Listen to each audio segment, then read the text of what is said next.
Okay. আজিৰ আজি অনুষ্ঠানটো ASIDC আৰু বৰপেটা DICCৰ সহযোগত এটা কৰ্মশালা অনুষ্ঠান হয় আৰু ইয়াত আজি যিমানখিনি MSME এণ্টাৰপ্ৰিনাৰ্ছ আছে সেইখিনিৰ এটা এৱাৰনেছ কেম্পেইন হিচাপত আজি এই প্ৰগ্ৰামটো কৰা হৈছে। মই খাদ্য সুৰক্ষা বিষয়া বৰপেটা ডিষ্ট্ৰিক্ট আৰু ইয়াতে বিভিন্ন ধৰণৰ প্ৰগ্ৰামছৰ ওপৰত জেড লিন আৰু FSSIৰ যিমানখিনি মানে কৰণীয় আছে MSMEৰ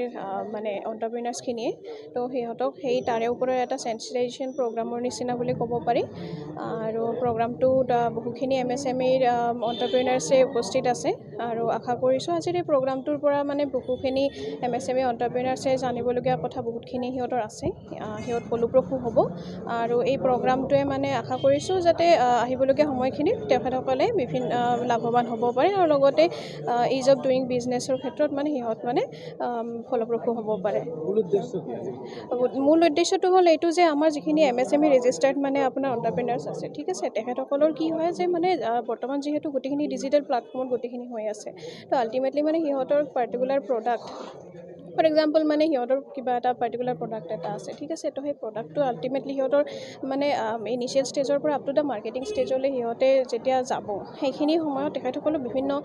চৰকাৰীভাৱে সিহঁতৰ লোন এণ্ড বিভিন্ন ধৰণৰ চাৰ্টিফিকেশ্যন এণ্ড অল বিভিন্ন ধৰণৰ মানে প্ৰয়োজনীয়তা আছে। তো এতিয়া কথাটো হ'ল যে দে নো এভৰিথিং অ'কে, বাট কথাটো হ'ল এইটো যে ষ্টেপ বাই ষ্টেপ বিভিন্ন ধৰণৰ প্ৰচেছবিলাক যেতিয়া সিহঁতে আগবাঢ়িব সেইখিনি সময়ত বিভিন্ন ধৰণৰ লেক অফ এৱাৰনেছ আছে বা নলেজৰ মানে দৰকাৰ আছে। তো আজিৰ এই কৰ্মশালাটোৰ এটা মানে মূল উদ্দেশ্য হ'ল যাতে সিহঁতক কি কৰিব পাৰি যে মানে সিহঁতক এনহেঞ্চ কৰিব পাৰি সিহঁতৰ পাৰফৰ্মেঞ্চখিনি আৰু পাৰফৰ্মেঞ্চখিনি এনহেঞ্চ হ'বলৈ হ'লে বিভিন্ন ধৰণৰ যিবিলাক ষ্টেপ বাই ষ্টেপ মানে নিয়ম নীতি আছে সেইবিলাক সিহঁতে জানিব লাগিব। তো এই কৰ্মশালাটোৰ মেইন উদ্দেশ্যটো হ'ল এইটোৱে যে একেটা প্লেটফৰ্মতে যিমান সংখ্যক মানে MSME আমি এণ্টাৰপ্ৰিনাৰ্ছ পাওঁ মানে সিহঁতক যাতে সেই বিষয়ে অৱগত কৰাব পাৰোঁ so' that they can have a clear concept about কি মানে সিহঁতৰ পাৰফৰ্মেঞ্চটো গ্ৰ'থ কৰিবলৈ হ'লে আৰু মানে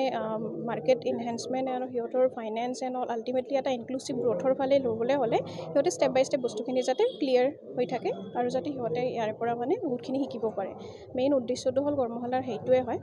আৰু আশা কৰিছোঁ তেখেতসকলে ইয়াৰ পৰা মানে লাভান্বিত হ'ব। মোৰ নাজমিন পাৰভিন আহমেদ, খাদ্য সুৰক্ষা বিষয়া Barpeta. Industries and commerce and public enterprise আমাৰ গভৰ্ণমেণ্ট অফ আছামৰ ASIDC মানে আছাম স্মল ইণ্ডাষ্ট্ৰিজ ডেভেলপমেণ্ট কৰ্পৰেশ্যনৰ এটা ৰেম্প প্ৰগ্ৰাম আছে।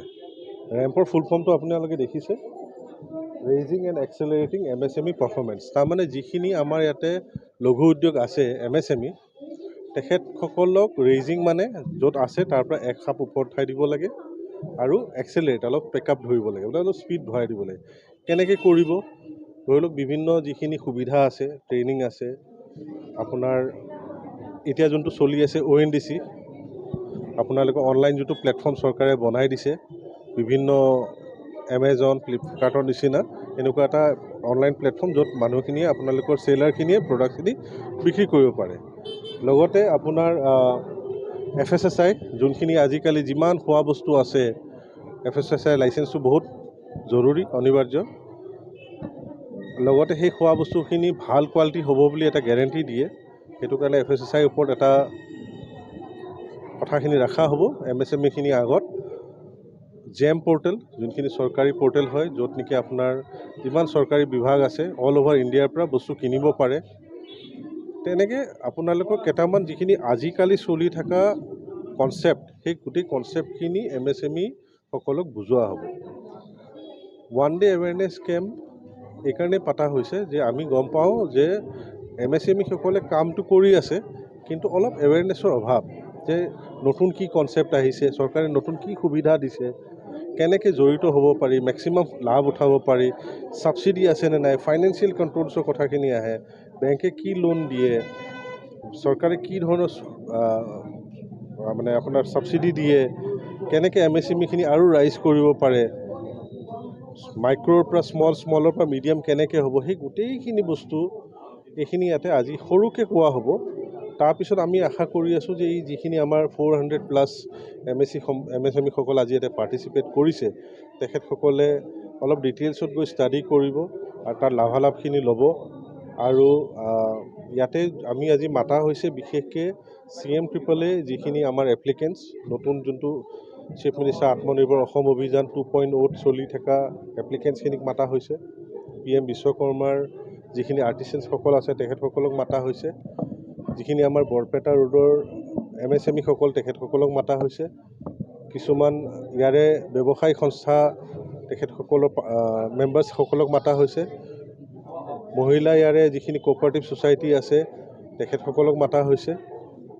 আৰু অন্যান্য যিখিনি আমাৰ ইয়াতে ভাল প্ৰতিষ্ঠা থকা বিজনেছসকলক তেখেতক মাতি পেলাই এই যিমান পাৰোঁ আমি এৱেৰনেছটো দিবলৈ চেষ্টা কৰা হৈছে। হয়, যোনটো আপোনাক ক'লোৱে ৰেম্পৰ যোনটো মেইন উদ্দেশ্য হয় সেইটো হ'ল যে আপোনালোকে কামটো কৰি আছে MSME সকলে, কেনেকৈ ইয়াক আৰু এক ষ্টেপ ওপৰত লৈ যাব লাগে আৰু কি সুবিধা দিব পাৰোঁ যাতে আপুনি মাইক্ৰৰ পৰা স্মলৰ পৰা আপুনি মিডিয়াম ডাঙৰলৈকে যাব পাৰে।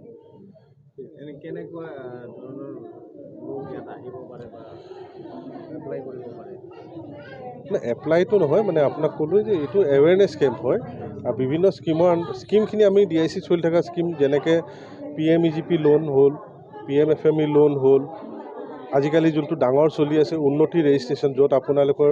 বৰপেটা জ'ন বিত পৰে, ইয়াতে আমাৰ অলমষ্ট 50%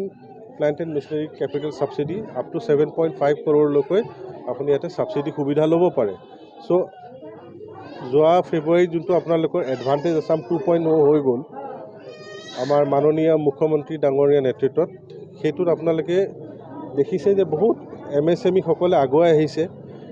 বৰপেটা জিলাত 9খন হস্পিটেল আগুৱাই আহিছে, আমাৰ লগত MOU চাইন কৰিছে এডভান্টেজ আছাম 2.0। সেই হস্পিটেলখিনিক আমি কেনেকৈ এতিয়া প্ৰজেক্ট ৰিপৰ্ট বনাই দিম, কেনেকৈ উন্নতি আণ্ডাৰত ৰেজিষ্ট্ৰেশ্যন কৰাই দিম, কেনেকৈ তেখেতসকলক বেংকৰ লোনৰ লগত ঠিক ঠাক কৰাই দিম, বেংকৰ লগত কানেকশ্যন কৰাই দিম, তেখেতসকলে পাৰিছে নে নাই, কিবা দিগদাৰ হৈছে নেকি, লেণ্ড ৰিক্লাছিফিকেশ্যনৰ কিবা দিগদাৰ হৈছে নেকি, সেই গোটেই সুবিধাখিনি তেখেতসকলক হেল্প কৰি টানি আগুৱাই লৈ গৈ যেতিয়ালৈকে বিজনেছটো ষ্টাৰ্ট নহয় সেইটো উদ্দেশ্যৰে আমি কাম কৰি আছোঁ। আৰু সেই বস্তুখিনি যাতে মানুহৰ মাজত খবৰখিনি গৈ পায়, মানুহখিনি বিশ্বাস যাতে বাঢ়ে যে আমাৰ অসম চৰকাৰৰ প্ৰতি আৰু MSME আমাৰ ইণ্ডাষ্ট্ৰি ডিপাৰ্টমেণ্টৰ এগেইনষ্টত আৰু এই MSME ডিপাৰ্টমেণ্টৰ লৈ পেলাই বিশ্বাসখিনি বাঢ়ে, সেই ওপৰতে আমি চেষ্টাখিনি চলাই আছোঁ।